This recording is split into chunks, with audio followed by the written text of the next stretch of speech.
আলহামদুলিল্লাহ নতুন আরেকটি কাম শুরু হয়েছে। এখন আমরা মূলত কলম বসানোর কাজ শেষ করেছি। তো এই খোয়ার পাশে যে বিল্ডিংটা দেখতে পাচ্ছেন নতুন করতেছি, অর্থাৎ কলমগুলো খাড়া করা দেখতে পাচ্ছেন, বিল্ডিং তো নয়, শুধু কলম খাড়া হয়েছে। এই কলমগুলোই মূলত আজকে আমরা বসালাম। আর এখন আমরা বোর্ডের যে পলিথিনগুলো মারা বাকি আছে সেগুলো পলিথিন মারতেছি। তো আমরা মূলত পলিথিন নিচেই দিয়ে নিচ্ছি যাতে তাড়াতাড়ি হয় কাজগুলো করতে। কালকে কলমের বেজ ঢালাই। তো এই প্রথমে রাউন্ড কলম, অর্থাৎ গোল শেপের আমরা 10 রাউন্ড 10 ডায়া কলম ঢালাই করব এটা। আর নিচে 13 মানে 13 ডায়া।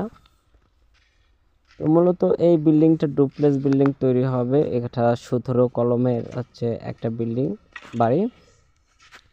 তো এই বাড়ির ডিজাইনটা বেশ মোটামুটি একটু ভালোই রয়েছে।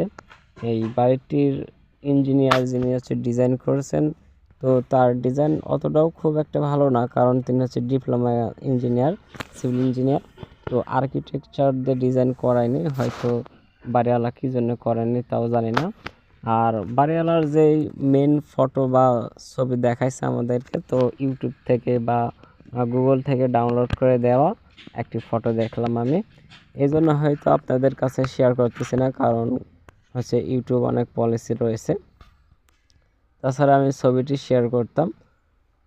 আর এই বিল্ডিংয়ে মূলত রাউন্ড সিঁড়ি রয়েছে এবং উপরতলা আমাদের সাধারণ যে সিম্পল 2 লেয়ারের সিঁড়ি হয় সেগুলি আছে।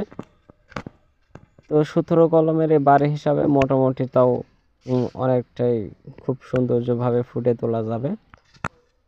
তো আমরা যেই রডগুলো বাঁধেছি সেই ডিজাইন মতে আমরা সম্পূর্ণ রড বাঁধেছি।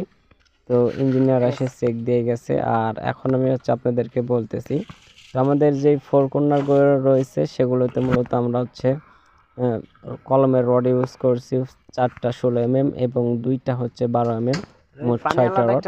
এবং 4 কর্নারের মাঝখানে অর্থাৎ ধারের লাইনে এর মিডিলের যে রড কলমগুলো রয়েছে সেগুলোতে আমরা রড ইউজ করছি 6টা করে 16 mm। আচ্ছা, আরেকটা কথা বলে রাখি,